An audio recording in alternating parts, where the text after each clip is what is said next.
जय श्री राधे प्रिय दर्शकों, आप सभी का एक बार फिर से स्वागत है आपके अपने YouTube चैनल भक्ति ज्ञान सारांश। दोस्तों, आज एक बार फिर से हम आपके लिए एक नई कहानी लेकर आए हैं। प्रिय दर्शकों, बास की यह दो बातें अपनी संतान को, अपनी औलाद को सिखा दो, उनका भविष्य कभी खराब नहीं होगा। दोस्तों, आज की यह कहानी एक बास की कहानी है जो कि बहुत ही ज्ञानवर्धक है, तो कृपया वीडियो को पूरा अवश्य देखें, क्योंकि अगर आप इस वीडियो को अंतिम तक देखते हैं तो इससे आपको बहुत प्रेरणा मिलेगी। मेरे प्रिय दर्शकों, अगर आप बास की यह कहानी अपने बच्चों को सिखाते हैं तो उनका भविष्य बहुत ही उज्ज्वल होगा। मेरे प्यारे मित्रों, बास पक्षी को तो आप सभी जानते ही होंगे। बास को इंग्लिश में ईगल नाम से भी जाना जाता है और इसकी उम्र लगभग 70 वर्ष के आसपास होती है। दोस्तों, यह जो बास पक्षी होता है, यह जब 40 वर्ष का हो जाता है तो इसको एक बहुत बड़ी बीमारी लग जाती है, जो कि इंसानों की बीमारियों से कई गुना ज्यादा होता है, जिसे हम और आप महसूस भी नहीं कर सकते हैं। दोस्तों, जब बास 40 वर्ष का हो जाता है तब उसके चौंच नीचे की तरफ मुड़ जाते हैं, जिससे वह भोजन नहीं कर पाता है और उसके पंख भी उसके शरीर से चिपक जाते हैं, जिससे बास उड़ भी नहीं पाता है। और इन बीमारियों से लड़ते हुए वह फिर अपना जीवन फिर से उसी तरह जीने लगता है जैसे पहले जीता है। लेकिन पहले जैसे जीवन पाने के लिए बास अपने टेढ़ी सोच को पटक पटक कर पत्थरों में तोड़ता है, और जब उसके चोट सही हो जाते हैं तो वह उन्हीं चोटों से, जो उसके पंख उसके शरीर में चिपक जाते हैं, एक एक करके सभी पंख नोच डालता है और फिर असहनीय दर्द को सहते हुए एक जगह पर बैठा रहता है। और जब धीरे धीरे उसके सभी पंख आ जाते हैं तो फिर से पहले जैसी उड़ान भरने लगता है।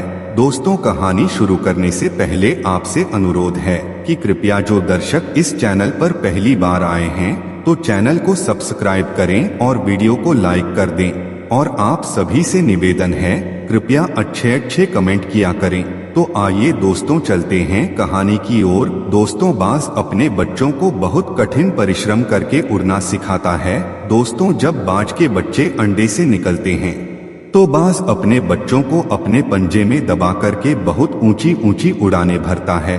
दोस्तों, जिस उम्र में दूसरे अन्य पक्षी के बच्चे बोलना भी नहीं सीख पाते, उस उम्र में बास अपने बच्चों को पंजे में लेकर आसमान की सैर कराता है। दोस्तों, जितना कठिन प्रशिक्षण बास अपने बच्चों को देते हैं उतना अन्य कोई पक्षी अपने बच्चों को नहीं दे पाते।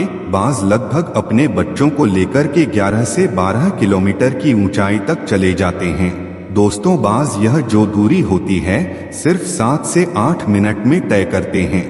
दोस्तों, बास अपने बच्चों को इतना ऊपर इसलिए ले जाते हैं क्योंकि वह शुरू से ही बताना चाहते हैं कि तुम्हारी ऊंचाई क्या है, तुम्हारी हैसियत क्या है और तुम क्या कर सकते हो और तुम्हारा धर्म क्या है।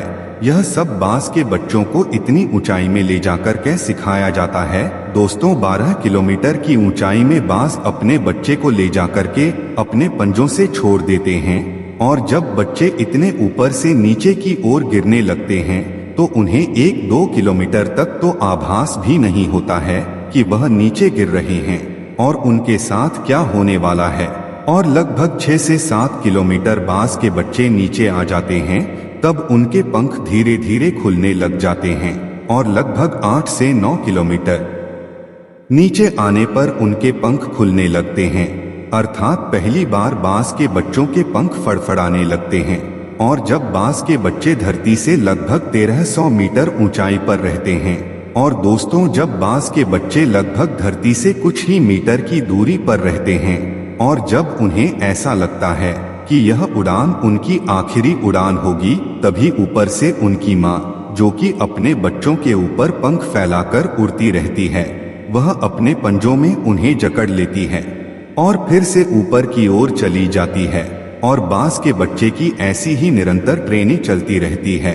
और दोस्तों, उनकी ट्रेनिंग ऐसे ही तब तक चलती रहती है जब तक कि बास के बच्चे सही तरीके से उड़ना नहीं सीख लेते हैं, और तब जाकर एक बास तैयार होता है। दोस्तों इसी ट्रेनिंग का नतीजा होता है कि बाज अपने से 10 गुना वजन शिकार कर लेते हैं और उस शिकार को लेकर ऊपर उड़ जाते हैं। मेरे प्रिय दर्शकों, एक बार की बात है, एक व्यक्ति एक बाज से पूछने लग जाता है कि तुम इतने ऊपर कैसे उड़ लेते हो, क्या तुम्हें डर नहीं लगता है इतनी ऊंचाई पर उड़ते हुए? इस दुनिया में और बहुत सारे पक्षी हैं, लेकिन तुम्हारे जैसे कोई नहीं उड़ पाते हैं। क्या उनमें इतनी क्षमता नहीं होती जितनी तुमने होती है? क्या उन्हें डर लगता है या फिर उनके पंख कमजोर होते हैं? ऐसा क्या कारण है कि जो अन्य पक्षी तुम्हारे जितना ऊपर नहीं उठ पाते हैं? तब बाज कहता है कि मैं अपने बच्चों को उड़ना सिखाता हूँ और उन्हें सिखाने के लिए मुझे बहुत मेहनत लगती है, बहुत प्रयास करने पड़ते हैं, तब जाकर के मेरे बच्चे इतनी ऊंचाई में उड़ते हैं जितना ऊपर हम उड़ते हैं। लेकिन जो अन्य पक्षी होते हैं वह अपने बच्चों को ट्रेनिंग नहीं देते हैं, इसीलिए उन सभी पक्षियों के बच्चे ऊंचाई पर नहीं उड़ पाते हैं। दोस्तों इतना कहकर के बाज उसी व्यक्ति को एक कहानी सुनाने लग जाता है और कहता है कि हे मनुष्य, यह कहानी बड़े ध्यान से सुनिएगा। बाज कहता है, एक समय की बात है, एक वृक्ष पर एक बाज के अंडे रखे हुए थे और उसी वृक्ष के नीचे मुर्गी के अंडे रखे थे। एक दिन बाज का एक अंडा गिरकर मुर्गी के अंडों में शामिल हो गया। समय के साथ अंडे में से बच्चे निकले तो मुर्गी के अंडे से मुर्गी के चूजे निकले और बाज के अंडे से बाज का बच्चा निकला और मुर्गी के साथ में रहने लगे। जैसे मुर्गी के बच्चे जमीन पर दाने चुगते, उसी तरह बाज का बच्चा भी जमीन पर दाना चुनता। अब जितना ऊपर मुर्गी उड़ती और उसके बच्चे उड़ते, उतना ही ऊपर वह बाजरा बच्चा भी उड़ता और नीचे आ जाता। जैसे मुर्गी के बच्चे बोलते हैं, उसी तरह से बाज का बच्चा भी बोलने की कोशिश करता। प्रिय दर्शकों, यदि बाज का बच्चा बाज के पास होता तो बाज की तरह उड़ना सीख जाता, लेकिन मुर्गियों के पास उसे कोई प्रशिक्षण देने वाला नहीं था, इसीलिए वह खुद को ना जान सका, ना समझ सका कि आखिर वह कौन है। और इसका यही कारण था कि वह मुर्गी के साथ रहता था, इसीलिए वह मुर्गी को ही अपनी माँ समझता था। एक दिन बाज का बच्चा ऊपर आसमान में एक बाज को उड़ता हुआ देखता है। बाज काफी ऊंचाई पर उड़ रहा था। उस बाज को देखने के बाद वह बाज का बच्चा अपनी माँ अर्थात मुर्गी से पूछता है कि माँ, यह कौन सा पक्षी है जो इतना ऊपर उड़ रहा है?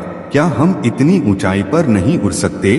तब मुर्गी बाज के बच्चे से कहती है कि नहीं बेटा, हम इतनी ऊंचाई पर नहीं उड़ सकते हैं। यह एक बाज है और इसकी बराबरी हम नहीं कर सकते। मुर्गे की इतनी बात सुनकर वह बाज का बच्चा चुप हो जाता है और सोचने लगा कि हो सकता है जैसा माँ ने कहा है वैसा ही ठीक होगा।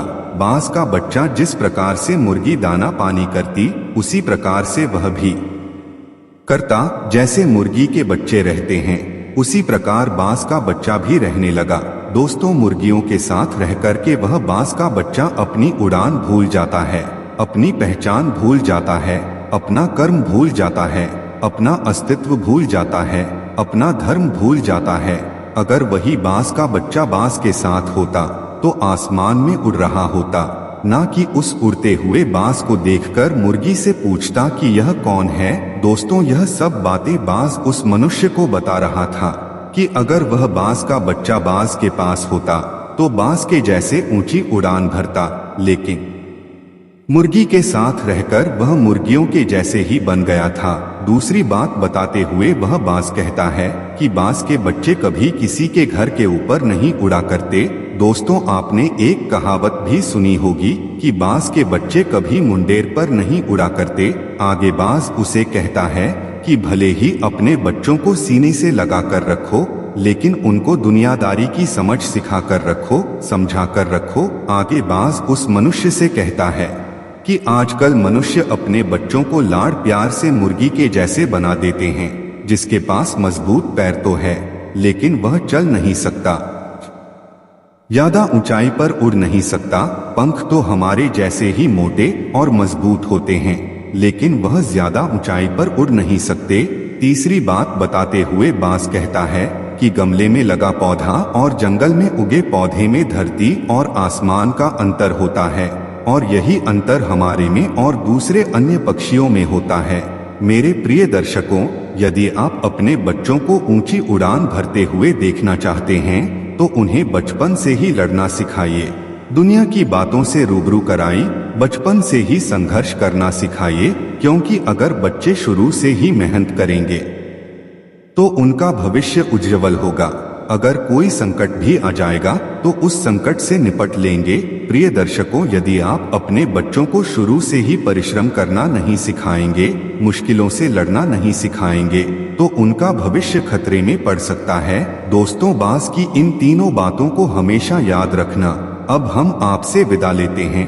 आशा करते हैं जानकारी आपको अच्छी लगी होगी, तो कृपया वीडियो को लाइक एवं चैनल को सब्सक्राइब जरूर करें। और यदि चैनल पर आप पहली बार आए हैं तो चैनल को सब्सक्राइब करके अच्छे कमेंट अवश्य करें। इस वीडियो में बस इतना ही। जय श्री राधे, जय श्री कृष्णा।